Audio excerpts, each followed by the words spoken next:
கரங்களை உயர்த்தி கத்துற சூத்திரமனும் கத்த நல்லவர். அல்லேலூயா. இந்த வாரத்தில் நம்ம ஆண்டவர் பேசினதை நம்ம பார்க்க போகிறோம்.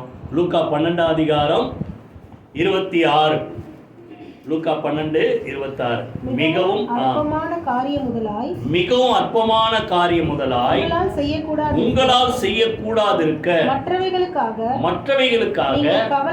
நீங்கள் கவலைப்படுகிறது என்ன? அப்போ ஆண்டவர் என்ன சொல்றாரு? நீ ஏன் கவலைப்படுற? எதனால சொல்றாரு? சின்ன விஷயம் கூட உன்னால செய்ய முடியாது, அதுக்காக நம்ம ஒன்றும் செய்ய மாட்டோம், சோம்பேறியா இருக்கும் அப்படி சொல்லல. நீ ஏதாவது சாதிக்கலாம் நினைச்சா முடியாது. யாரால தான் முடியும்? சகலத்தையும் செய்ய வல்லவர். அவருடைய உதவி ஒத்தாசம் தான் எதையும் செய்ய முடியும். ஆனா நீங்க என்ன நினைக்கிறீங்க? ஐயோ இதை பண்ண முடியல, அதை பண்ண முடியல, என்ன செய்றீங்க? உட்காந்து கவலைப்படுறீங்க. சொல்லிட்டு மேல என்ன சொல்ற? 24-25 காகங்களை என்ன செய்யுங்க? கவனித்து பாருங்கள், அவைகள் விதைக்கிறது இல்லை, அறுக்கிறது இல்லை, அவைகளுக்கு பண்டக சாலை இல்லை, களஞ்சியங்கள் இல்லை, இல்லாவிட்டாலும் அவைகளும் தேவன் பிழைப்பூட்டுகிறார். பறவைகளை பார்க்கிற நீங்கள் எவ்வளவோ விசேஷித்தவர்களாய் இருக்கிறீர்கள். நல்லா கவனிங்க. ஆண்டவர் சொல்ற நீங்க விசேஷித்தவங்க. ஏன்னா எல்லா சிருஷ்டிப்பும் ஆண்டவர் என்ன சொன்னாரு? உண்டாக கடவுது, பிறப்பிக்க கடவுது, இப்படிதான் சொன்னார். வெளிச்சம் உண்டாக கடவுது, புரியுதா? ஜலமானது சகல என்ன செய்யுது? பறவைகளை என்ன செய்யப்படுது? பிறப்பிக்க கடவுது.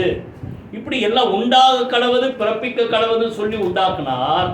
ஆனா மனுஷனை பார்த்து ஒரு மனுஷன் உண்டாக கடவுள் சொல்ல என்ன சொன்னாரு? அவரே என்ன பண்ணாரு? ஒரு இது பார்த்து தற்செயலாம் அழகா ஒரு மண்ணை வச்சு ஒரு மனுஷனை உருவாக்கி, புரியுதா? அவருடைய சாயலையும் அவர் எப்படி இருப்பாரோ அதே போல உருவாக்கி அவனுடைய நாசிலே தம்முடைய சுவாசத்தை என்ன செய்தார்? ஊதினார். மனுஷன் ஜீவாத்துமாவானான். அதுக்கப்புறம் சொல்றாரு நம்மை போல, புரியுதா? நமது சாயலில் நம்மை போல மனுஷன் என்ன செய்வோம்? உருவாக்கும். அப்போ நம்ம யாரு? தேவ சாயலில் உருவாக்கப்பட்டவர்கள். அப்போ நம்ம விசேஷமா சிருஷ்டிப்பிலேயே நம்ம யாரு?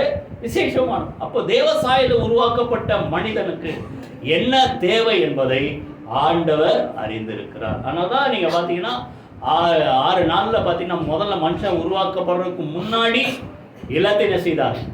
உண்டாக்கி சிருஷ்டித்து அவனுக்கு தேவையான எல்லாத்தையும் உண்டாக்கி விட்டு கடைசி அதை ஆளுகை செய்வதற்கு அனுபவிப்பதற்கு மனிதன் என்ன செய்தார்? சிருஷ்டித்தார். சரியா? அதுக்கப்புறம் 7ஆவது நாள் ஓய்ந்திருந்தார். புரியுதா? அப்போ நல்லா கவனிங்க. உங்களுக்கு என்ன தேவை என்பதை உங்கள் பரமபிதா இன்னும் மத்தேயுல சொல்றாருல்ல, நீங்கள் வேண்டிக் கொள்வதற்கு முன்பாகவே உங்களுக்கு இன்னது தேவை என்பதை அவர் என்ன செய்திருக்கிறார்? அறிந்திருக்கிறார். அதனால இதெல்லாம் பாருங்க. இதுக்கெல்லாம் எது ஒரு களஞ்சியம் இல்லை, ஸ்டோர் ரூம் இல்லை, அது இல்லை, இது இல்லை. ஆனா அதெல்லாம் நல்லா தேவன் என்ன செய்கிறார்? பிழைப்பூட்டும் போது நீங்க அதெல்லாம் பார்க்கல விசேஷத்தவர்களா இருக்கிறீங்களே, உங்களை பிழைப்பூட்ட மாட்டாரா? அதனால நீங்க என்ன செய்யாதீங்க, சின்ன விஷயம் கூட உங்களால முடியாது, அதனால நீங்க கவலைப்படுறதால ஏதோ ஒண்ணுதான் என்ன செய்யாது? ஆயிட போறதுன்னு சொல்லி 25 என்ன சொல்றாரு? கவலைப்படுகிறது நான் சரீர அளவோடு ஒரு முழத்தை கூட்டுவான். உட்கார்ந்து கவலைப்படுறதால ஒரு முழம் என்ன செய்ய போறதுல கூடாது. ஆனா அநேக மக்கள் கவலைப்பட்டு ஒடுங்கி போவார்கள். புரியுதா?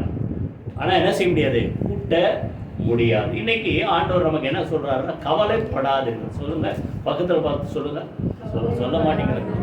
கவலைப்படாதிருங்கள் சொல்லுங்க. சின்ன பசங்க தான் சொல்றாங்க கவலைப்படாதிருங்கள். சொன்னா கூட அப்படின்றீங்க. நல்ல காசம் அதை கை கொடுக்கும்போது அவங்க கொடுங்க, நான் கவலைப்பட மாட்டேன். ஏன்னா ஆண்டவரை சொல்லிட்டாருல்ல, கவலைப்படாதிருங்கள். கவலை சின்ன விஷயம் கூட உங்களால் செய்ய முடியாது இருக்கும்போது ஏன் கவலைப்படுற? கவலைப்படுறதா எதாவது ஆயிட போதா? புரியுதா? இன்னைக்கு பார்த்தீங்கன்னா 3 காரியம் எல்லா மனிதரும் கவலைப்படுற 3 விஷயம் பெரும்பாலும் பார்த்துட்டு அந்த கவலை போக்குறதுக்கு 2 விஷயம் இன்னைக்கு நம்ம ரொம்ப சுருக்கமாக பார்த்து முடிப்போம். சரியா? முதலாவது எடுங்க, நம்ம அந்த பகுதி வாங்க. மத்தேயு வாசமே 6:25 நீங்க பாத்தீங்கன்னா எல்லாம் போட்டிருக்காங்க. பாத்தீங்கன்னா எண்ணத்தை உண்போம், எண்ணத்தை குடிப்போம் என்று உங்கள் ஜீவனுக்காகவும் எண்ணத்தை உடுப்போம் என்று உங்கள் சரீரத்திற்காகவும் கவலைப்படாதீர்கள் என்று உங்களுக்கு சொல்லுகிறேன். எண்ணத்தை சாப்பிடுறது இப்ப நிறைய பேருக்கு சோறு ஆக்கி வச்சுட்டு வந்தீங்களா தெரியல. சரியா? போய் என்னத்தை செய்யறது, இல்லை வந்து ஹோட்டலில் என்னத்தை சாப்பிட்றது, சரியா, அடுத்தது என்னத்தை குடிக்கிறது, அடுத்தது என்னத்தை உடுத்துறது என்று சொல்லி நீங்கள் என்ன செய்யாதீங்க, கவலைப்படாதீங்க. ஆகாரத்தை பார்க்கும் ஜீவனும் உடைய பார்க்கும் சரீரமும். அப்போ எது விசேஷம்? ஜீவன் சரீரம் விசேஷம், சாப்பாடு ட்ரெஸ் விசேஷம் இல்லை, புரியுதா? மற்ற சிருஷ்டிகளை பார்க்கலாம் நம்ம எப்படி விசேஷமோ அதே போல நமக்கு தேவைகளில் அந்த தேவை விசேஷம் இல்லை, நம்ம தான் விசேஷம். எத்தனை பேர் புரியுது? அடுத்தது ஆகாயத்து பட்சிகளை சொல்லுங்க. அப்போ உனக்கு வந்து ஏதாவது கவலை வந்து எனக்கு இது கிடைக்குமா, அது கிடைக்குமா, அது நடக்குமா, அது நடக்குமான்ட்டு டவுட்டா இருந்தா முதல்ல எதை பாரு, அங்க லூக்கால காகங்களை கவனித்து பாருங்க படிச்சோம் இல்லையா? இங்க என்ன சொல்றாரு, ஆகாயத்து பட்சிகளை கவனித்து பாருங்கள், அவைகள் விதைக்கிறது இல்ல, அறுக்கிறது இல்ல, களஞ்சியங்களில் சேர்த்து வைக்கிறது இல்ல. எதா பண்ணுதா, விதைக்குதா, அறுவடை பண்ணுதா. அதுக்காக நீ வந்து நமக்கு தொழில் அது இல்லை, ஒரு விவசாயிக்கு அது தொழில். அதுக்காக நான் வந்து வேலைக்கு போக மாட்டேன், எதுவும் செய்ய மாட்டேன், படுத்து தூங்கணும், சோறு கிடைக்காது. புரியுதா? இதை ஒரு பாடும் சோம்பேறியா இருந்துக்கிட்டா என்ன கிடைக்காதா, சோறு கிடைக்காது. புரியுதா? அதனால் அப்படி இல்லை, நீ வேலை செய்யணும். புரியுதா? இன்னொரு இடத்துல சொல்கிறார், அவன் என்ன கூட சாப்பாடு கூட சாப்பிடக்கூடாது, வேலை செய்ய மனதில்லா இருந்தால். இது புரியுதா? வேலை செய்ய மனதில்லாது இருந்தால் அவனை செய்யக்கூடாது, சாப்பிடக்கூடாதுன்றார். சரி, உங்களை நான் எதெல்லாம் சொல்லலை, ஆனால் நீங்கள் என்ன பண்ணாதீங்க, கவலைப்படாதீங்க. அது என்ன செய்யறதில்ல, விதைக்கிறதுல, அறுக்கிறதுல, களஞ்சியத்தில் சேர்த்து வைக்கிறதுல. ஆனாலும் உங்கள் பரமபிதா அவைகளை என்ன செய்கிறார், பிழைப்பூட்டுகிறார். அவைகளை பார்க்கும் நீங்கள் விசேஷித்தவர்கள். இப்போ ஆகாயத்து பட்சிகள் பறவைகளை பார்க்க நம்ம யாரு ஸ்பெஷல். அதுக்கு என்ன இல்லை, களஞ்சியம் இல்லை. இன்னும் சொல்ல போனா களஞ்சியம் இருந்த மனிதனை, புரியுதா, வாழ்க்கையில பஞ்சங்கள் வந்தது. 2 ராஜாக்கள் நீங்க அப்புறம் எடுத்து படிச்சு பாருங்க, 6ஆம் அதிகாரத்துல சுருக்கமா நான் சொல்றேன். 2 அம்மாமாருக்குள்ள ஒரு சண்டை. ராஜா அப்படி போகிற ஒளிமுகவாசல் அப்படி நடந்து போகும்போது இவங்க சண்டை நடந்து என்னன்னு கூப்பிட்டு கேட்டா, 6ஆம் அதிகாரம் 24 30 வரைக்கும் நோட் பண்ணேன், ஷார்ட்டா சொல்லிடுறேன், நேராக. புரியுதா? அங்கே வந்து சமாரியாவில் கொடிய பஞ்சம், முற்றுகை போட்டிருக்கிறாங்க சத்துருக்கள், அதனால சாப்பாடு இல்லை. அப்போ 2 பேர் கூப்பிடுறாங்க, ஆண்டவரே என்னை ரட்சிக்கணும்னா. அப்போ இந்த ராஜா கேட்குறாரு, நான் என்னத்தை ரட்சிக்கிறது, ஆலையில் இருந்தா களஞ்சியத்தில் இருந்தா. அந்த ஒரு வார்த்தை அப்படின்னா என்னத்த, களஞ்சியம் இருக்குது, களஞ்சியம் எப்படி இருக்குது, எம்டியா இருக்கு. புரியுதா? அந்த பஞ்சம் இருக்கிறதால என்ன ஆச்சா, 3 வருஷம் பஞ்சம். பார்த்தீங்கன்னா 2 பேர் அக்ரிமெண்ட் போட்டுக்கிட்டாங்க, உன் பிள்ளையே என்ன செய்யலாம், இன்னைக்கு கொன்று ஆக்கி சாப்பிட்டுடலாம், நாளைக்கு என் பிள்ளையை கொடுக்குறேன். அதை போல் ஒரு அம்மா வந்து பிள்ளையை கொடுத்து சாப்பிட்டோன்னே 2 பேரும் சாப்பிட்டோன்னே அடுத்து இவன் பிள்ளைங்களும் மறைச்சி வச்சான். இதான் வழக்கு. அப்புறம் பார்த்தா அந்த ராஜா, ஐயோ இவ்வளோ பெரிய பஞ்சமான்ட்டு என்ன செய்தான், வஸ்திரத்தை கிழித்து கொண்டான். இது எதுக்கு சொல்கிறேன்னா, அந்த காலத்தில் பெரிய களஞ்சியங்கள், ஜோசப் காலத்தில் பெரிய களஞ்சியம் கட்டினான். 7 வருஷம் பஞ்சம் வரும். ஆனால் பஞ்சம் வர்றதுக்கு முன்னாடி அந்த தேசம் ஆசீர்வதிக்கப்படணும், போஷிக்கப்படணும்னுக்காக கட்டி முடித்தாங்க. இதெல்லாம் களஞ்சியம் எது கட்டுறா, பஞ்ச காலத்தில் உதவி செய்யும்படி. அப்போது அந்த களஞ்சியத்திலே ஒன்றும் இல்லாமல் மனிதர்கள் என்ன செய்கிறார்கள், கஷ்டப்படுகிறாங்க. இந்த பறவைகளுக்கு என்ன இல்லை, அறுவடை இல்லை, விதைப்பு இல்லை, அடுத்து என்ன இல்லை, களஞ்சியம் இல்லை. ஆனாலும் அவைகளும் தேவன் என்ன செய்கிறார், பிழைப்பூட்டும் போது அவைகளை பார்க்கலும் நம்ம யாரு சொல்லுங்க, விசேஷித்தவர்கள். கை வீட்டு கத்திர சூத்திரம் போடணும். அடுத்து இன்னொரு மனுஷனை பார்த்தீங்க, எலியா. புரியுதா? அவர் சொன்ன வார்த்தைப்படியே பஞ்சம் வந்துச்சு. 3 வருஷம் 6 மாதம் மழை பெய்யல. என்னாச்சு, எங்கே பார்த்தாலும் பஞ்சம், சாப்பிட இல்லை. ஆனாலும் ஆண்டவர் அவருடைய ஊழியக்காரனாக அந்த எலியாவை என்ன செய்தார், போஷித்தார். காகங்கள், நம்ம ஊர் காக்காலாம் என்ன பண்ணோம், நமக்கு கதை அப்படிதான், சின்ன வயசுலேயே 1ஆம் கிளாஸ்லேயே தான் படிச்சிருக்கோம். வடை சுட்டு தான் காக்கா வந்து வடையை தூக்கி போயிடுச்சு. ஆனால் அந்த காக்கா என்ன பண்ணுது, தூக்கிட்டு வந்து கொடுக்குது. புரியுதா? காகங்கள் அவனுக்கு காலையில் சாயந்தரமும் அப்பமும் இறைச்சி கொண்டு வந்து கொடுத்துது. கடைசியில் என்னாச்சு, தண்ணி அங்கே கேரித்த ஆற்றங்கரையில் தண்ணி குடிச்சு ஜாலியாக இருந்தார். கடைசியில் அந்த தண்ணி வற்றி போனோன்னு ஆண்டவர் பேசுகிறார், நீ காகம் வச்சு போஷித்த, இப்போ என்ன பண்ணுற, நீ எது ஊருக்கு போ, சாரிபாத்தூருக்கு போ, அங்கே ஒரு விதவை இருப்பான், அந்தம்மா மூலமாக நான் என்ன செய்ய போகிறேன், உன்னை போஷிக்க போகிறோன்னா. அதே போல் இந்த இவர் போனால் அந்த அம்மா கண்டுபிடிச்சிட்டாரு, இவர் இந்த அம்மா தான் விறகு பொறுக்குது, அம்மா போய் கொஞ்சம் தண்ணி எடுத்துட்டு வான்னா, போகிற வழியில் கொஞ்சம் அப்பமா எடுத்துகிட்டு வா. அப்பமா கொஞ்சோண்டு, புரியுதா, பானையில் கொஞ்சம் மாவு, கலசத்தில் எண்ணெய் வைக்கிற ஜாடியில் கொஞ்சம் எண்ணெய் இருக்குது, புரியுது, அதை வச்சு கடைசியாக ஒரு அப்பத்தை சுட்டு நான் பாதி நீ பாதி, என் பிள்ளைய நானும் சாப்பிட்டு செத்து போகலாம், புரியுது, அப்படின்னா அர்த்தம். லாஸ்ட் பிரெட், கடைசி சாப்பாடாதான், சாப்பிட்டு சாவலான்ட்டு நாங்கள் விறகு பொருள், நீ இதில் பங்கு கேட்குறியா அப்படின்னு ஒன்று சொல்கிறாரு. வார்த்தைப்படி செய், புரியுதா, நீ சாப்பிடு, ஆனால் அதில் கொஞ்சம் எடுத்து எனக்கு கொடு. நான் சொல்கிறேன், ஆண்டவர் சொல்கிறாரு, இப்படி செஞ்சா பஞ்சகாலம் முழுசும் நீயும் உன் வீட்டார் என்ன செய்வீங்க, சாப்பிட்ற வரைக்கும் அந்த பானையில் மாவு குறையாது, கலசத்தில் எண்ணெய் குறையாது. அதே போல் செஞ்சாங்க. திருப்பி தேசத்தில் மழையை கட்டளையிடுகிற அந்த பஞ்ச தீர்ற நாள் வரைக்கும், புரியுதா, அந்த அம்மா சாப்பிட்டு தான், அந்த பிள்ளை சாப்பிட்டு தான், எலியாவும் சேர்த்து சாப்பிட்டு, புரியுதா. அப்போ நல்லா கவனிங்க, மனிதர்களுக்கு களஞ்சியங்கள் கட்டி வைத்தாலும் களஞ்சியம் வெறுமையாக இருக்கிறதும் களஞ்சியம் நிரம்பி இருக்கிறதும் யோவேல் தானே போட்டது, எல்லாம் பட்சித்து போட்டது. வெட்டுக்கிளி பட்சித்ததை விட்டதை முசுக்கட்டை பூச்சி பட்சித்தது, அது விட்டது, இது பட்சித்தது, இது. அப்போ அதே போல மனிதனோட வாழ்க்கையில் ஒரு சில நேரத்தில் அடிமேல அடி சொல்லுவோம், சரி இதாவது மீதி இருக்குன்னா அதிலே போயிடுச்சு, அப்புறம் அதாவது மீதி இருக்குன்னா இதிலே போயிடுச்சு, ஒன்னில்லாத ஒரு நிலைமை. ஆண்டவர் சொல்றாரு, புரியுதா, நான் சொல்ற அந்த வார்த்தைப்படி உங்கள் களஞ்சியங்களை தானியத்தால் என்ன செய்வேன், யோவேல சொல்ற என் ஆண்டவர் என்ன செய்வார், நிரப்ப வல்லவர். அப்போ களஞ்சியம் வெறுமையா இருக்கிறதோ நிரம்பி இருக்கிறது யார் கையில் இருக்குது, ஆண்டவர். இப்ப திருப்பி அதை யோசித்து பாருங்க, உங்களால ஒண்ணுமே செய்ய முடியும். இப்ப புரிஞ்சுதா, பஞ்ச காலத்துல என்ன முடியும், ஆண்டவர் அந்த ஆகாரத்தை கொடுக்கலாம், ஒருவேளை சோறு கிடையாது, புரியுதா. அப்ப களஞ்சியத்தை நிரப்புகிறவர் ஆண்டவர். நீங்க யாரு சொல்லுங்க, விசேஷித்தவர்கள், புரியுதா. இன்னொரு வசனம் 33 சங்கீதம், அது ஒன்றா எடுத்துங்க, 18ஆம் வசனத்துல, புரியுதா, தம்மை பற்றி யாரோ ஒருத்தர் வாசிங்க, 33:18.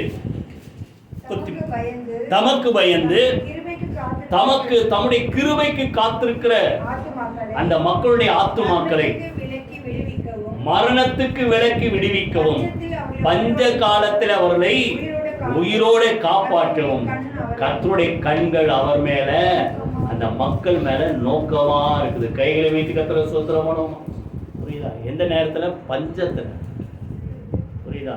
அப்போ பஞ்சமோ போஷிப்பானா நம்ம ஜெபணும், பஞ்சம் வராதபடிக்கு டெய்லி ஜெபம் பண்றப்ப தான். கொள்ளை நோய் வரக்கூடாது, இதெல்லாம் வரக்கூடாது, அது வரக்கூடாது.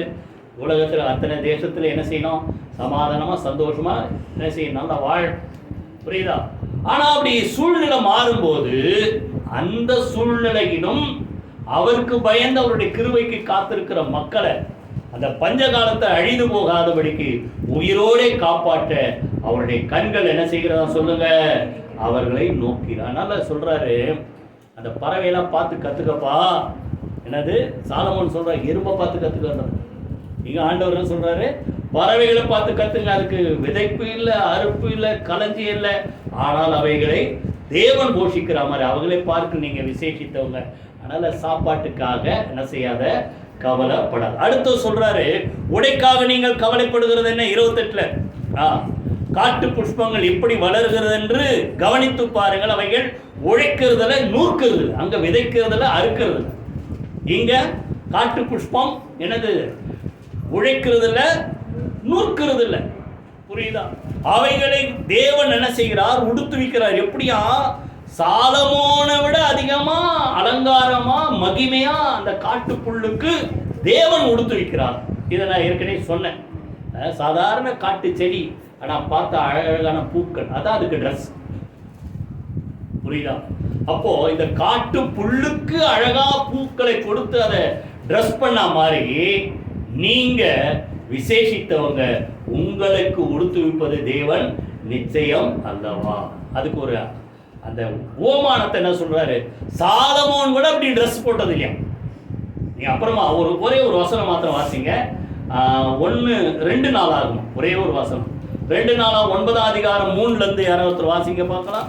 2 நாளாகவும் 9ஆம் அதிகாரம் 3 சேபாவின் ராஜஸ்திரீ அந்த அம்மா அங்கிருந்து வந்து சேபா தேசத்திலிருந்து வந்து இந்த சாலமோனை கேள்விப்பட்டு அந்த அரண்மனை, அவனுடைய பானபாத்திரக்காரர், அவனுடைய அரண்மனை, அவன் பந்தியின் போஜன பதார்த்தங்கள், அவன் ஊழியக்காரன் வீடுகள், அவன் உத்தியோகஸ்தர் வரிசைகள், அவர்கள் வஸ்திரங்கள், அவனுடைய பானபாத்திரக்காரர் அவர்களுடைய வஸ்திரங்கள். நல்லா கவனிங்க, இங்க சாலமோனுடைய வஸ்திரம் போடல.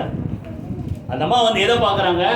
அவங்கிட்ட வேலை செய்யற பானபாத்திரக்காரர்கள், உத்தியோகஸ்தர்கள், இவருடைய வீடு, இவருடைய வஸ்திரம், இவருடைய சாப்பாடு, இதெல்லாம் பார்த்தா பிரம்ம வந்துச்சு, பிரமித்தாரு. புரியுதா? தேசத்துல கேட்டது நான் நம்பல, நேரில் வந்து பார்த்தாதான் தெரியுது. அப்போ நல்லா கவனிங்க. அப்போ ஒரு சாலமோன் இல்லை, ராஜா இல்லை, அவங்கிட்ட வேலை செய்யற சாதாரண மக்களுக்கு அப்படிப்பட்ட வஸ்திரங்கள், அப்படிப்பட்ட வீடுகள், அப்படிப்பட்ட நல்ல போஜனங்கள், இதெல்லாம் அந்த காலத்தில் ஆண்டவர் கொடுக்க முடிஞ்சா, புரியுதா? அதை இந்த சாலமோன் பார்த்து நீங்க கத்துங்க.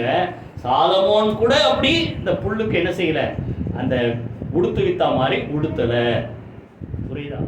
அதனால அடுத்த மாதம் தானே பெரிய பிரச்சனை, யாருக்கு என்ன ட்ரெஸ் இருக்கிறது, என்ன பட்ஜெட் நீங்கள் சொல்லி இதுக்குள்ளன்னா அந்த பிள்ளைங்க என்ன செய்யாது, அதுக்குள்ளே வராது. அதனால் ஜெபம் பண்ணி போங்க. புரியுதா? நானும் அப்படி தான் ஜெபம் பண்ணி தான் போவேன். ஆண்டவரே, நான் வந்து எப்போவுமே ரொம்ப விலைக்கு போகவே மாட்டேன், குறைஞ்ச விலையில் சந்தோஷமாக எடுக்கிற மாதிரி. புரியுதா? அதை போல போங்க, கர்த்தர் உங்களுக்கு என்ன செய்வார், தருவார். கை வைத்து கர்த்தர் சூத்திரம் மூலமா. புரியுதா? அப்போ காட்டு புல்ல பாருங்க, அது என்ன அழகா. சாலமோன் ராஜா கூட அப்படி உடுத்தல, அதுக்கு உடுத்து விற்கிற ஆண்டவர் உங்களுக்கு உடுத்து விற்க மாட்டாரா? புரியுதா? அதனால சொல்றாரு, அனுதின தேவைகள் அதானே, அதானே அனுதின தேவை. சாப்பாடு, ட்ரெஸ்ஸு, வீடு. ஹிந்தியில் சொல்லுவோம் ரொட்டி கப்படா அவர் மக்கான். ரொட்டினா சாப்பாடு, கப்படானா ட்ரெஸ்ஸு, மக்கான்னா வீடு. இதுக்காக என்ன செய்ய, இன்னைக்கு 3 தான் நம்ம மனுஷன் ரொம்ப கவலைப்படுறான். சரியா? சரி, நேரம் இல்லாத அதை விட்டுற. அனுதின தேவைகளுக்காக என்ன செய்யாதீங்க, கவலைப்படாது. இதெல்லாம் பாருங்க, இதெல்லாம் போஷிக்கிறவர், இதையெல்லாம் உடுத்துகிற ஆண்டவர் உங்களுக்கு கொடுப்பது, நீங்க விசேஷித்தவங்க கொடுப்பது அதிக நிச்சயம். 2வது, இது அனுதின தேவைகளுக்காக கவலைப்படுறது. 2வது, தேவை இல்லாததுக்காக கவலைப்படுறது. வாசிங்க 10ஆம் அதிகாரம் லூக்கா 10 எல்லாரும் தெரிஞ்சது 41 42. 10ஆம் அதிகாரம் 41ஆம் வசனம் 42ஆம் வசனம். லூக்கா 10 அவளுக்கு பிரதியுத்தரமாக, மார்த்தாளே மார்த்தாளே, மார்த்தாளே மார்த்தா, 2 தடவை கூப்பிடுறாரு. எங்க கவனிமா அப்படின்ற மாதிரி. மார்த்தாளே மார்த்தாளே, நீ அநேக காரியங்களை குறித்து கவலைப்பட்டு, கவலைப்படுறது மாத்திரம் இல்ல, கவலைப்பட்டு கலங்குற. தேவையானது ஒன்றே, மரியாள் தன்னை விட்டு எடுபடாத நல்ல பங்கை தேர்வு கொண்டார். இதை நம்ம அடிக்கடி சர்ச்சில் பார்த்ததால அந்த டாபிக் மாத்திரம் சொல்ற, கவனிங்க. புரியுதா? தேவையானது ஒன்று, ஆனால் நீ அதுக்காக கவலைப்படல. இன்னைக்கு உலகத்தில் மனுஷங்க தான் எது அவசியம் அதுக்கு கவலைப்படுறதே இல்லை. அவசியம் இல்லாத ஒன்றுக்கு, அவசியம் இல்லாத காரியத்துக்கு என்ன செய்கிறது, கவலைப்படுகிறது. தேவையற்ற கவலை. சொல்லுங்க வாய்ப்பு, தேவையற்ற கவலை. இன்னைக்கு மனுஷனுக்கு அதான் ஜாஸ்தி இருக்கு.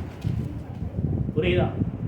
அப்போ இது மரியாதை பாரு, தன்னை விட்டு எடுப்பாடாத நல்ல பொண்ணு. ஆக்சுவலா அந்த வீட்டில் முதல்ல இன்வைட் பண்ணது யாருன்னா பார்த்தா, நீங்க பார்த்தீங்கன்னா மார்த்தாள் தான் இன்வைட் பண்ண.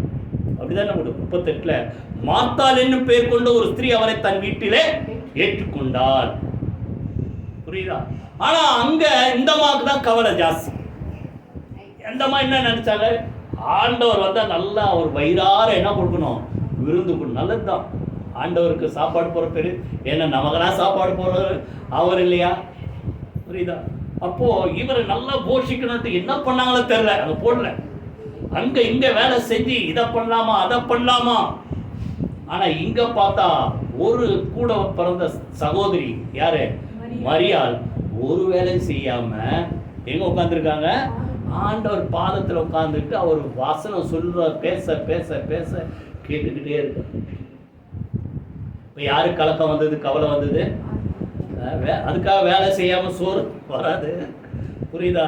எல்லாரும் நான் மரியாதை மாதிரி உட்காந்தே இருக்கிறேன்னா அடுத்த வேலை சோறு கிடைக்காது. இதையும் செய்யுங்க அதையும் செய்யுங்க. ஆனால் எதுக்கு முக்கியத்துவம்? அதான் சொல்கிறேன், தேவையானது ஒன்று, அதுக்கு நீ கவலைப்படாம, புரியுதா, அதை செய்யணும் இதை செய்யணும் அதை கொடுக்கணும் இதை கொடுக்கணும், நீ என்ன செய்யற? தேவையில்லாததுக்கு உட்கார்ந்து என்ன செய்யற? கவலைப்பட்டு என்ன செய்கிறாய்? கலங்குகிறாய். இன்னைக்கு உலகத்துல ஒவ்வொரு மனுஷனுக்கும் நிஜமாவே நீங்க யோசித்து பார்த்தீங்கன்னா தேவையான கவலை இருக்கிறதே இல்லை. புரியுதா? நம்ம ஆண்டவருக்கு ஏதாவது செஞ்சோமா அதை பத்தி கவலை இல்லை. புரியுதா? நம்ம வாழ்ற வாழ்க்கை ஆண்டவர் பிரியமா இருக்குதா அதை பத்தி கவலை இல்லை. புரியுதா? இதெல்லாம் யாரும் யோசிக்கிறாங்களா? எனக்கு அது இல்லை இது இல்லை, இப்படிதான் என்ன செய்யறோம்? யோசிக்கிறோம். ஆனால் அந்த அம்மா கவலைப்பட்டு கலங்கின மாதிரி மரியாதை என்ன செய்யல, கலங்கலை. இதுதான் தேவை. நான் சொல்ற வார்த்தை, அதான் சொல்றாரு ஆண்டவர், பரலோகத்துல யார் பெரியவர்னா நான் சொன்ன வார்த்தை கேட்டு அதுபடி செய்கிறவர்கள். ஆனால் அவர் என்ன சொல்லுகிறாரோ அதன்படி செஞ்சா கவலையே வராது. இங்க சொல்றாரு திருப்பி ஒரு வசனம் நீங்க வாசிங்க, அப்பதான் புரியும். அதிலே 12ஆம் அதிகாரம் 16 அல்லாமலும் ஒரு ஊமை அவர்களுக்கு சொன்னார். ஐஸ்வர்யமுள்ள ஒருவனுடைய நிலம் நன்றாய் விளைந்தது. அப்பொழுது அவன், நான் என்ன செய்வேன்? தானியங்களை சேர்த்து வைக்க நல்ல கவனிங்க, இடம் இல்லையே. ஒருத்தனுக்கு என்ன கவலை? பெரிய ஐஸ்வர்யவான். நம்மளாம் நினைக்கிறோம் பெரிய பெரிய பணக்காரங்கன்னா கவலையே இல்லைன்னு நினைக்கிறோம். நாம தான் டெய்லி அது இல்லை இது இல்லைன்னு கவலைப்படுறோம்னு. இந்த பணக்காரனை குறித்து தான் போட்டுக்குது. அவனுக்கு ஒரு கவலை. என்ன கவலைன்னா, நிறைய விளையுது நான் என்ன செய்யறது? இவ்வளோ விளைச்சல் வருது, இதெல்லாம் எங்கடா வைக்கிறது? என்ன கவலை சொல்லுங்க அவனுக்கு? எங்க வைக்கிறது? இடம் இல்லையா? எங்க வைக்கிறது கவலை, இடம் இல்லைன்ற ஒரு கவலை. அப்போ அவன் தனக்குள்ள யோசித்து அவன் என்ன சொல்றானா, இன்னும் பெரிய பெரிய களஞ்சியத்தை, அதை நம்ம களஞ்சியத்தெல்லாம் முதலே பார்த்துட்டோம். களஞ்சியம் கட்டுறது பெருசு இல்லை, அதுல உள்ள ஒன்றையாவது இருக்கணும்னா ஆண்டவர் உதவி இல்லாம ஒன்றும் இருக்காது. புரியுதா? அப்போ இவன் என்ன நினைக்கிறான்? பெரிய பெரிய களஞ்சியத்தை கட்டி, ஷோரூம் கொட்டி, வேர் ஹவுஸ் கட்டி, நிறைய சேர்த்து வச்சு, இப்போ அவன் தனக்குள்ள பேசிக்குவான், ஆத்துமாவே நிறைய சேர்த்து வச்சிருக்கிற, புசித்து குடித்து இளைப்பாறு என்று இளைப்பாறுதல் கொடுக்கிற ஒரு ஆண்டவர். அதை போலதான் இன்னொரு மனுஷன் லூக்கா 16 அவனுக்கு எங்க இல்ல இளைப்பாறுதல் இல்ல. சம்பரமா வாழ்ந்தான், ரத்தாம்பரம் உடுத்தினான், நல்ல வீட்டுல வாழ்ந்தான். அவன் வீட்டு வாசப்படல ஒரு லாசரு, அவனை பத்தி அவனுக்கு அக்கறையே இல்லை. இவ்வளவு சாப்பிட்றமே, அவனுக்கு ஏதாவது கொடுக்கணுமே, அவனுக்கு ஏதாவது அவன் வறுமையை தீர்க்கறதுக்கு ஏதாவது செய்யணுமே, ஏதாவது இருந்ததா? ஒண்ணு இல்லை. கடைசியில் அவனுக்கு எங்க அங்க இளைப்பாறுதல் இல்லை. லாசரு இளைப்பாறு. ஆனா இவர் சொல்றாரு, நான் நிறைய சேர்த்து வச்சா எனக்கு என்ன உண்டு? இளைப்பாறுதல் இருக்கும். நீ இளைப்பாரி புசித்து குடித்து பூரிப்பாயிரு என்று தன் ஆத்மாவுடைய சொல்லுவேன் என்று தனக்குள்ளே சிந்தித்து கொள்ளும் போதே அவன் சிந்தனை ஆண்டவர் பார்த்துட்டார். அப்போ நீங்க பிளான் பண்ணி செய்யறதுக்கு முன்னாடியே உங்க சிந்தனையில என்ன இருக்குதுன்றது ஆண்டவருக்கு. அவனை பார்த்து சொல்றாரு, ஃபூல், மதிகேடனே, நீ இவ்வளவு சேர்த்து வைக்கிறன்றிய, நீ ராத்திரி உன் ஆத்மா உன்னை விட்டு எடுபட்டால் நீ சேர்த்தது யாருக்கு சேரும்? இதை பத்தி அவன் யோசித்தானா? யோசிக்க. இன்னைக்கு உலகத்துல தான் மனிதர்கள் நமக்கெல்லாம் எதை செய்யணும் அதை செய்யணும் நடக்கல அந்த கவலை. இவனுக்கு இன்னும் சேர்த்து வைக்கிறதுக்கு இடம் இல்லையன்ற கவலை. இந்த ஆகாப் ராஜா குறித்து மறக்க முடியாத ஒரு காரியம். 19ஆம் அதிகாரம் அப்புறம் நீ படிச்சுப்பாரு. அவன் பெரிய ராஜா, அவன் நினைச்சதெல்லாம் நடக்கும், எல்லாம் அவனுக்கு சொந்தம், தாராளமா பெரிய நல்லா அனுபவிக்கிற ஒரு மனுஷன். அவன் வீட்டு பக்கத்துல ஒரு நாபோத்துன்றவனுடைய திராட்சை தோட்டம் இருக்கு. இவன் பார்க்கறான், இந்த திராட்சை தோட்டம் நல்லா இருக்குது, நம்ம வீட்டு பக்கத்துல இருக்குது, நம்ம இதையும் சேர்த்து நம்மதாக்கிடலாமே அப்படின்ட்டு போய் கேட்டா நாபோத் சொல்றான். அப்புறம் நீங்க படிச்சு 19ஆம் அதிகாரம் 1 ராஜாக்கு அவன் சொல்றான், என் பிதாக்களுடைய சுதந்திரத்தை நான் செய்ய மாட்டேன், உனக்கு விட்டு கொடுக்க மாட்டேன். உடனே இவனுக்கு என்ன வந்துச்சு?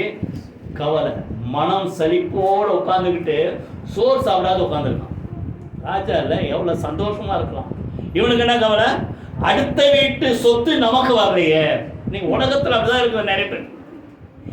இருக்கிறது போதும் என்று என்ன செய்யலாம் தான் போதும் என்ற மனதுடன் கூடிய தேவ பக்தியே மிகுந்த ஆதாயம். நமக்கு உண்ணம் உடுக்கம் உண்டாயிருந்தால் அது போதும் என்று இருக்க கடவோம். முதல் கவலை ஒரு குரூப்புக்கு, சாப்பிட்றதுக்கு இல்லை, உடுத்துறதுக்கு இல்லை, தங்கிறதுக்கு இல்லை, அது ஒரு குரூப். ரெண்டாவது குரூப்புக்கு இன்னும் இல்லையே, அவனுக்கு தான் தூக்கம் வராது.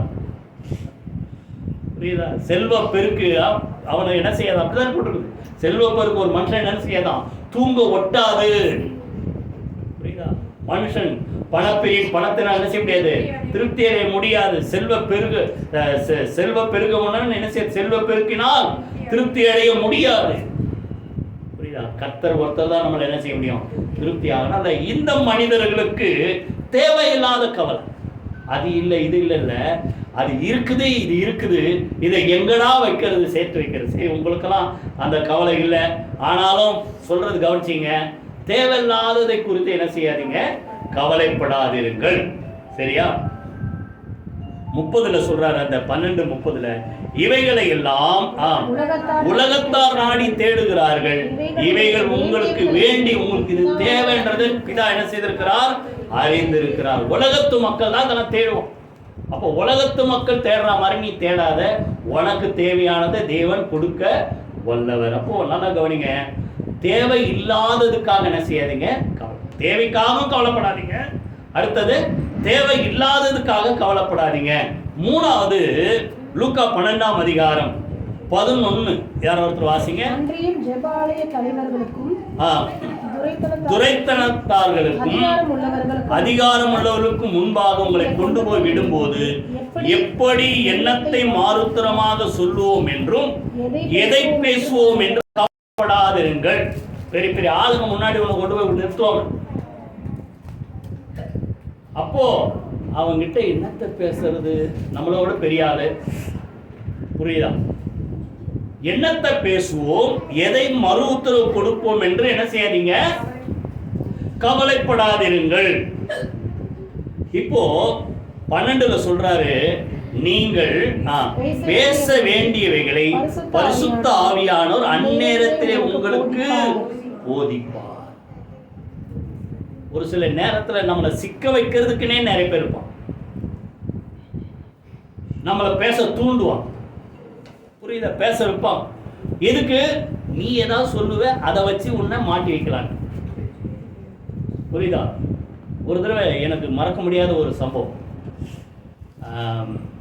அந்த நிறைய டிபார்ட்மெண்ட்டில் வேலைலாம் செய்யும். அப்போ ஒரு பெரிய ஒரு ஆஃபீஸர், அவர் என்ன பண்ணிட்டார், திடீர்னு அப்போ எனக்கு ஃபோன்லாம் கிடையாது, எங்கள் சர்ச்சு பாஸ்ட் அவர் வீட்டு ஃபோன் தான், ஒரு பெல் அடிப்பார். ஃபோன் வந்துன்னா நான் போய் கேட்பேன். அவர் வீட்டுக்கு வெளியே தான் கடை இருந்துச்சு. அப்போது வந்து கேட்டால் வெள்ளிக்கிழமை சாயந்தரம் ஒரு 7 மணிக்கு இருக்கும். உங்கள் ஆளுங்க வந்து அங்கே வேலை செஞ்சாங்க, ஒரு இன்ஸ்ட்ருமெண்ட் அது வந்து காணும், உங்கள் ஆளுங்க தான் தூக்கின்னு போயிட்டாங்க, யாராவது வச்சுருக்காங்களா கேளு, திங்கக்கிழமை நீ வந்து திருப்பி எடுத்து கொடுத்துரு அப்படின்ட்டான். எனக்கு ஒன்றுமே அப்படிலாம் யாரும் எடுத்தார மாட்டாங்க சார். இன்றைக்கி ஆளுங்களை பற்றி நல்லா இத்தனை வருஷமாக வேலை செய்கிறாங்க, எவ்வளோ பெரிய பெரிய வீடுகள்லாம் இருக்கும், அங்கே இப்போ அவ்வளோ கோல்டு நகைகள்லாம் இருக்கும், அப்படி அப்படியே இருக்கும். சொன்னால் நம்பலை. திங்கக்கிழமை வரும்போது எடுத்துகிட்டு வாழ்ட்டான். எனக்கு ஒன்றுமே புரியல. அப்புறம் 2 நாள் நல்லா ஜோமணி கடைசியில் என்னத்தை போய் சொல்லு கேட்டால் இல்லை. நான் மனசில் 1000 யோசனை வருது, என்னத்தை பண்ணுறது. இல்லை நமக்கு அவருக்கு மேலே ஒரு பெரிய, அவர் தான் எனக்கு அந்த வேலையெல்லாம் வாங்கி கொடுத்தாரு, அவர்கிட்ட போய் சொல்லாமா, அதுக்கப்புறம் அவர் என்ன நினைப்பார், இப்படிலாம் பேசிக்கிட்டு திங்கக்கிழமை காலையில் போய் அவர் டேபிள் கிட்ட அந்த ரூமில் போகிறேன். நான் உள்ளே போனோடனே உட்காந்துருந்த ஆளு எந்திரிச்சிட்டேன். எந்திரிச்சிட்டு கை கொடு, சாரி துர்ராஜ். என்ன சார், ஹீரோவில் அந்த ஒரு இதுக்கு பின்னால் அது இருந்திருக்குது, நான் தான் சரியாக கவனிக்காத உன்னை பற்றி தப்பாக சொல்லிட்டேன். புரியுதா? நல்லா கவனிங்க. என்னத்தை நிஜமாக என் மனசில் 6 குழப்பம் 2 நாளாக. எப்படி தான் இந்த ஆள்கிட்ட போய் பதில் சொல்கிறதை கேட்டுக்க மாட்டாங்க. எண்ணத்தை மறு உத்தரவு சொல்லுவோம், என்ன பேசுவோம், என்ன செய்யாதீங்க, கவலைப்படாதீர்கள். புரியுதா? அப்போது நல்லா கவனிங்க. உங்களை சிக்க வைக்கிறதுக்கு, ஆண்டவர் சிக்க வைக்கிறதுக்கு 2 பேர் இருந்தாங்க. ஒரு குரூப் இருந்து பாருங்க. அதிலே 11ஆம் அதிகாரம் வாசிங்க. 53 11:53 வாசிங்க. லூக்கா. அவர் சொல்லுகையில் வேதபாரகர் பரிசேயர் அவர் மேல் குற்றம் சாட்டும் பொருட்டு அவர் வாய்மொழியில் ஏதாவது பிழை கண்டுபிடிக்க வேண்டும் என்று உபாயம் பண்ணி அவரை மிகவும் நெருக்கும் அநேக காரியங்களை குறித்து பேசும்படி அவரை ஏவ தொடங்கினார். அவரை பேச வைக்கிறாங்க. பேச வச்சு இவர் ஏதாவது சொல்வார், அதை வச்சு இவர் என்ன செய்யலாம், குற்றம் சாட்டலாம். நல்ல கவனி, இதை போல ஆளுங்கிட்ட ரொம்ப ஜாக்கிரதையா இருக்கணும். அவங்க பேச வைக்கிறாங்கன்ட்டு நீ கதையா விட்டீங்கன்னா அந்த கதை எல்லாத்துக்கும் போயிடும். புரியுதா? ஏவ தொடங்கினார்கள். அதே போலதான் வந்து கேட்கிறாங்க. 20 அதிகாரம் நீங்க அப்புறம் எடுத்து படிச்சு பாரு. ராயனுக்கு போதகரே, அதனால எப்படி புகழ்றாங்க பாத்தீங்களா? நீ நியாயம் உள்ளவர், பரிதாரு. அந்த 20 யாரோ ஒருத்தர் அந்த ஒரு வசனம் மாத்திரம் வாசிங்க. 20 அதிகாரம் 20ஆம் வசனமா?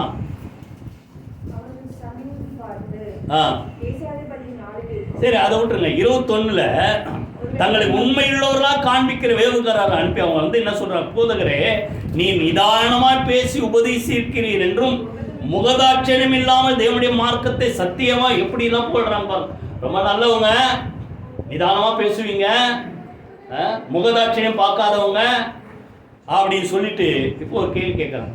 ராயனுக்கு வரி கொடுக்கலாமா கொடுக்க கூடாதா? கொடுக்க கூடாதுன்னு என்ன சொல்றா? இவரு கவர்மெண்ட்டுக்கு விரோதமா கலகம் பண்றாரு. புரியுதா? அப்போ எப்படி பேசினாலும் குற்றம் சாட்ட ரெடியா இருக்காரு. ஆண்டவர் என்ன சொல்றாரு, ஒரு அந்த ராயனுடைய காசை கொஞ்சம் காட்டியா, இந்த சுரூபம் மேலெழுத்து யாருதுன்னா ராயன். கரெக்டா சொல்ற. ராயனுடையதை ராயனுக்கு செலுத்து, தேவனுடையதை தேவனுக்கு செலுத்து. புரியுதா? அப்போ நல்லா கவனிங்க. அப்போ அநேக நேரத்தில் நம்ம வாய் வார்த்தையில குற்றம் கண்டுபிடிக்கலாம் மாட்ட வைக்கிற மக்கள் இருப்பாங்க. அப்போ அப்படிப்பட்ட மக்கள் கிட்ட நீங்க ஜெபம் பண்ணி போங்க, என்ன பேசுன்னு கவலைப்படாதீங்க. பேச வேண்டியது ஆண்டவர் என்ன செய்வார் அந்த நேரத்தில். அதே போல பேதுருக்கிட்டே வராங்க. மத்தேயு 17 அதிகாரம் தெரியும். என்ன கேட்கிறாங்க, உங்க போதகர் வரி செலுத்துகிறது இல்லையா? இவர் என்ன சொன்னாரு, இல்ல அவரே ஆண்டவராச்சு, அவரே வரி செலுத்தணும்னா என்ன செய்யலாம், குற்றம் சாட்டலாம். இவரு ஒண்ணுமே சொல்ல, ஆனா அவர் வரிலாம் கட்டுறாருங்க அப்படின்ட்டு. இப்போ ஆண்டவர் இருக்கிற அந்த இடத்துக்கு வர அந்த அறைக்குள்ள வர்றதுக்கு முன்னாடி வழியெல்லாம் யோசித்து வந்திருப்பார்கள். நம்ம வரி இது வரைக்கும் கட்டல, ஆனா கட்டாருன்னு சொல்லிட்டோமே, என்ன பண்றது, அடுத்த வேலை நம்மளை பார்த்தா எங்கடா வரின்னு கேட்பாங்க.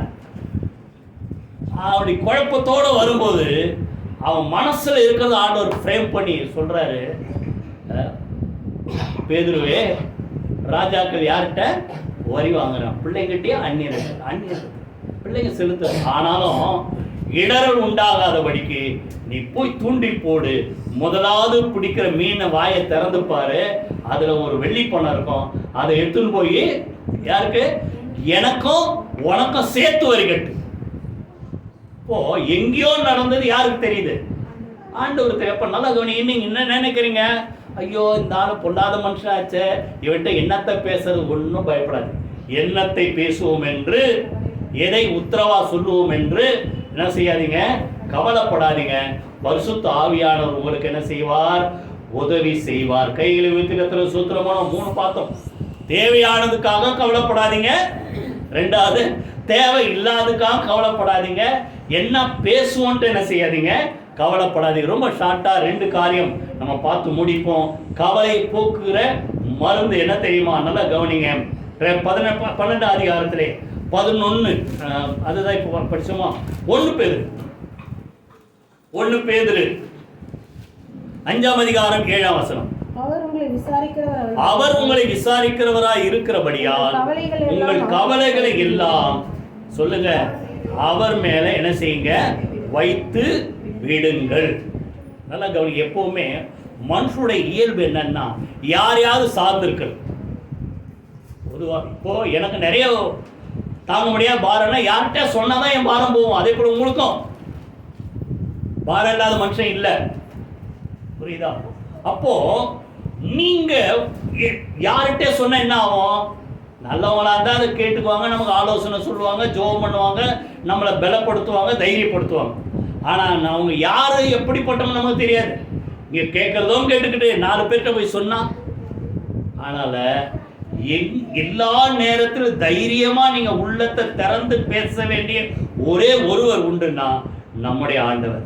அவர் தான் நம்மளை விசாரிக்கிறவரா இருக்கிறபடினால உன் மனசுல என்ன கவலை பாரம், பொதுவாகவே மனுஷனுடைய இது அதான், நமக்கு நிறைய இருக்குது, யார்கிட்ட கொட்டினாதான் போகும். அதை யார்கிட்ட போய் கொட்டு? ஆண்டவர் சமூகத்தில் போய் கொட்டு. அதுக்கு தான் இங்க வரோம். பாரம் போன வாரத்தில் கடந்த நாட்கள் என்னென்னலாம் வந்தது எல்லாத்தையும் கொட்டி தீக்க வந்திருக்கிறோம். அண்ணால் அப்படிதான் என்ன பண்ணா, இருதயத்தை திறந்து இருதை ஊற்றி உள்ள இருந்த மன கிளேசத்துல என்ன பண்ணா, தேவ ஆலயத்துல வந்து என்ன செய்தால்? கொட்டி தீர்த்தால். கர்த்தர் அவளுக்கு அற்புதம் செய்தார். கை வைத்து கர்த்தரை சூத்திரமானோம். புரியுதா? அப்போ அவர் உங்களை விசாரிக்கிறவரா இருக்கிறபடினால நீங்க என்ன செய்யுங்க, அவர் மேல எல்லாத்தையும் உங்க கவலை எல்லாத்தையும் வச்சிடுங்க. சங்கீதத்துல தான் கர்த்தர் மேல் உன் பாரத்தை வைத்து விடு, அவர் உன்னை ஆதரிப்பார், நீதிமானை ஒருபோதும் தள்ளாட விட்டார். அப்போ நல்லா கவனி. இங்க வந்தா இங்க சொல்லுங்க, இங்க வர முடியா, வீட்டுல உட்கார்ந்து என்ன செய்யுங்க, எப்படி தெரியப்படுத்து, எப்படி பாரத்தை அவர் மேல வைக்கிறது?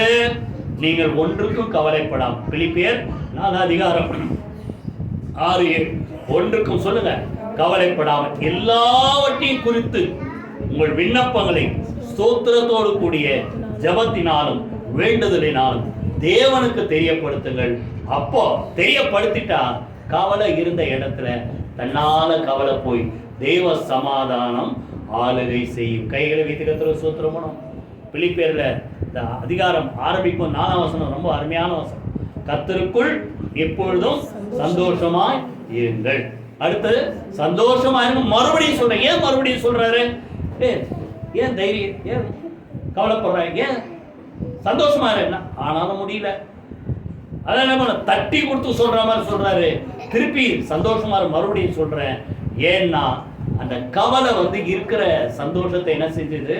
கெடுத்துச்சது. கவலை போறதுக்கு தேவனுக்கு தெரியப்படுத்துங்க. அப்போ பாரம்லாம் யார் மேல போயிடுச்சு? அவர் மேல. அதான் சொல்றாரு, எல்லா பாரத்தையும் என்னிடத்தில் கொண்டு வாருங்கள், நான் உங்களுக்கு என்ன செய்வேன்? இளைப்பாறுதல் தருவேன். 94ஆம் சங்கீதத்துல அருமையான ஒரு வார்த்தை, என் உள்ளத்தில் விசாரங்கள் பெருகும் போது. விசாரங்கள் என்னது? கவலை.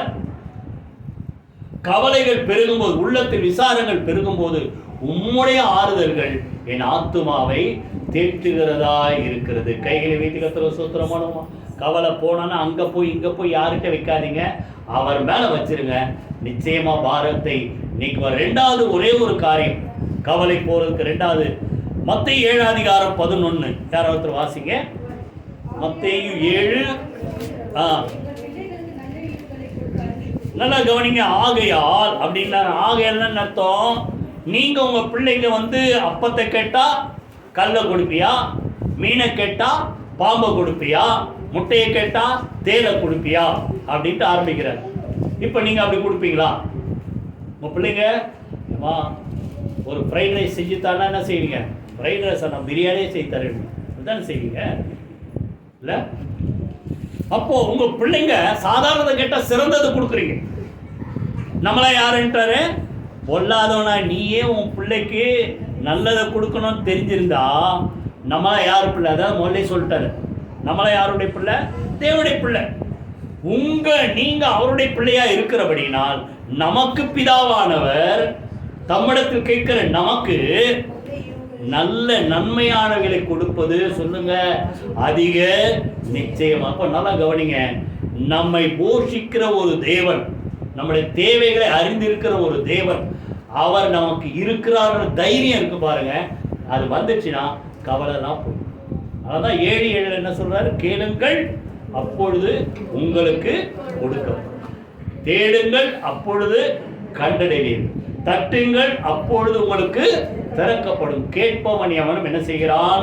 பெற்றுக்கொள்கிறான். புரியுதா? அப்ப நல்லா கவனிங்க, நம்முடைய தேவைகளை அறிந்திருக்கிறவர், என்னை போஷிக்க வல்லவர், அவர் என்னுடைய பிதா, என்னுடைய தகப்பன். அந்த உணர்வு இருந்தா நீங்க ஒரு நாள் என்ன செய்ய மாட்டீங்க? கவலைப்பட மாட்டீங்க. சாப்பாட்டுக்கு மாத்திரம் இல்லை, தேவைகளுக்கு மாத்திரம், எதுவா இருந்தாலும் சரி.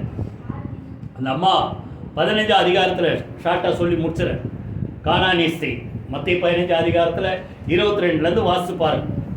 அந்த மாதிரி என்ன பண்றாங்க, ஆண்டவர் பாதத்தில் வந்து விழுந்து கூப்பிடுறாங்க, இயேசுவே தாவீதின் குமாரன், என் மகளுக்கு இறங்கி, என் மகள் பிசாசினால கொடிய வேதனைப்படுகிறார். ஆண்டவர் அமைதியா இருக்கு.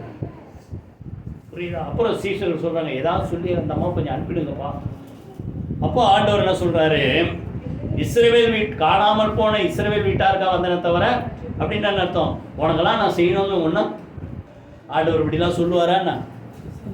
சொல்ல மாட்டேன். அப்படின்னா என்ன அர்த்தம், விடாப்புடியா நீங்க ஆண்டவரை நம்புறீங்களா? அடுத்து என்ன சொல்றாரு, பிள்ளைகளின் அப்பத்தை பின்தொடர்ந்து திருப்பி கூப்பிடும் போது, பிள்ளைகளின் அப்பத்தை எடுத்து என்ன செய்ய மாட்டோம், நாய்க்குட்டிகளுக்கு போடுகிறது நல்லதல்லன்னு அவனை பணிந்து கொண்டு அந்த அம்மா ஒரு வார்த்தை சொல்றது, பிள்ளையின் அப்பத்தை நான் கேட்கல, பிள்ளைங்க சாப்பிட்டு திருப்தியா சாப்பிட்டு கீழே சிந்த பாருங்க, அந்த சிந்துகிற துணிக்கைகள் அது எது வந்து சாப்பிடும், நாய்க்குட்டி வந்து சாப்பிடும். அந்த துணிக்கை கிடைத்தாலே எனக்கு போதும் சொன்ன உடனே அப்பதான் ஆண்டவர் பாராட்டார், ஸ்திரீயே உன் விசுவாசம் பெரியது, நீ விரும்புகிறபடி உனக்கு ஆக. நல்லா கவனிங்க, என்ன விசுவாசம், என் தேவைகளை அறிந்திருக்கிறவர் என் தகப்பன். சொல்லுங்க, அவர் என் பிதா, அவர் என்னை போஷிக்கிறவர். இன்னும் சொல்ல போனா அந்தமா வந்து புறஜாதி மக்கள், கானானி ஸ்திரீ, ஆண்டவர் அறியாத மக்கள். ஆனால்தான் அவர்கிட்ட அந்த மாட்ட பிள்ளைகள் அப்பத்தை எடுத்து கொடுக்க மாட்டேன்னாரு. இப்ப நம்மளாம் யாரு, நாய்க்குட்டிகள் போறதை கேட்க கூடாது. எதை கேட்கணும், நம்ம யாரும் சொல்லுங்க, வாயை திறக்க மாட்டீங்களா? பாட்டெல்லாம் பாடுறோம், நான் இயேசுவின் பிள்ளை, என்ன இல்லை பயமே இல்லை. பாட்டோட நிறுத்தாதீங்க அந்த அந்த தைரியம். நம்ம யாரு, தேவனுடைய பிள்ளை, பிள்ளைகளுடைய அப்பனான்னு அர்த்தம். பிள்ளைக்கு சொந்தமானதை ஆண்டவர் எனக்கு தருவார். ஏன் தெரியுமா, நான் யாரு, தேவனுடைய பிள்ளை. கைகளை வைத்து கர்த்தருக்கு ஸ்தோத்திரம் பண்ணுவோமா? அப்போ எல்லாவற்றையும் செய்ய வல்லவர் என்னுடைய பிதா, அவர் என்னை போஷிப்பார். மன தைரியம் தான் நமக்கு கவலைகள் தீர்ந்துவிடும். எல்லாரும் எழுந்து கர்த்தரை ஸ்தோத்திரம் பண்ணி முடிப்போமா? அல்லேலூயா. மற்றவைகளுக்காக நீங்கள் கவலைப்படுகிறது என்ன? தேவையானதுக்காக கவலைப்படாதீங்க. மத்தேயுல சொல்றார், எல்லாம் தேவைதான், ஆனால் தேவைகளுக்காக கவலைப்படாதீங்க. பறவைகளை, ஆகாயத்து பட்சிகளை போஷிக்கிறவர். 104 சங்கீதம் நினைக்கிறேன், ஒரு வார்த்தை 104 107 சங்கீதம் 107 106 நல்ல ஒரு வார்த்தை. அதுல நீர் விளையாடும்படி உண்டாக்கின திரளான திமிங்கலங்கள் இருக்குதா, ஏற்ற வேலையில ஆகாரம் தருவிருக்கிற அந்த திமிங்கலம் யாரை பார்த்து வாய் திறந்திருக்குதான், ஆண்டவர் நோக்கி. அதை படிச்சு பாருங்க. ஒரு சில இந்த பெரிய பெரிய திமிங்கலங்கள் ஒரு வேலை சாப்பிட்றதுக்கு 1 டன் கிட்ட சாப்பிட்றதெல்லாம் இருக்கும். நம்மளாம் எவ்வளோ லைஃப்லாம் சாப்பிட்டா கூட 1 டன் சாப்பிடுமா தெரியல. புரியுதா? அதெல்லாம் அவரை பார்த்து வாயை திறந்து காத்து இருக்குதுன்னா அதையெல்லாம் ஏற்ற வேலையில போஷிக்கிறார் என்று சொன்னால், அவருடைய சாயலே உருவாக்கப்பட்ட நம்மளை ஆண்டவர் எவ்வளவு நிச்சயமா போஷிப்பார். கை வைத்து கர்த்தருக்கு ஸ்தோத்திரம். எல்லாம் துதிங்க. தேவைக்காகவும் கவலைப்படாதீங்க, தேவையில்லாத காரியத்துக்காக கவலைப்படாதீங்க, என்ன பேசுவோன்ட்டு கவலைப்படாதீங்க. எல்லா பாரத்தையும் அவர் மேல வச்சிருங்க. அவர் என் பிதா, நான் அவர் பிள்ளை, என்னை போஷிக்கிறதுக்கு அவருக்கு நிச்சயமா தெரியும். நீங்கள் கேட்பதற்கு முன்பாகவே உங்களுக்கு இன்னது தேவை என்பதை அவர் அறிந்திருக்கிறார். கர்த்தரை ஸ்தோத்திரம் பண்ணி ஜெபமனோம். ஆண்டவரே உமக்கு நாங்கள் நன்றி செலுத்துறோம்.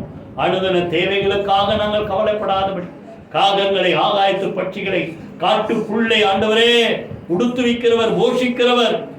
தேவ சாயில உருவாக்கப்பட்ட தேவ ஜனங்களை நிச்சயமா உடுத்துவிப்பீர், நிச்சயமா போஷிப்பீர் என்று சொல்லி அந்த விசுவாசத்தை உடைய மக்களுக்கு கர்த்தர் தருவதற்காக நன்றி செலுத்துறோம். ஆண்டவரே, தேவையில்லாத அநேக காரியங்கள், உலக காரியங்களை குறித்து கவலைப்பட்டு கலங்காதபடிக்கு தேவையானதுக்காக ஆண்டவரே கர்த்தர் கரிசனையோடு இருக்க கர்த்தர் அனுக்கிரக செய்க. என்ன பேசுவோம்னு சொல்லி ஆண்டவரே, கொடுமையான மக்கள் மத்தியிலே போய் நிற்கும் போது பேச வேண்டியதை கொடுத்து ஆண்டவரே எங்களை ஞானத்தை கொடுக்கிற கர்த்தர் எங்களோடு கூட இருப்பதற்காக நன்றி செலுத்துறோம். எல்லா பாரத்தை வைக்கக்கூடிய நம்பிக்கையான ஒரே இடம் தேவ சமூகம். சமூகத்தில் ஜெபம் ஆண்டவரே மூலமாக எல்லாவற்றையும் உமக்கு நாங்கள் தெரியப்படுத்துகிறோம். கர்த்தரை எல்லாவற்றையும் ஆண்டவரை ஏற்றுக்கொள்வதற்காக நன்றி செலுத்துறோம்ப்பா.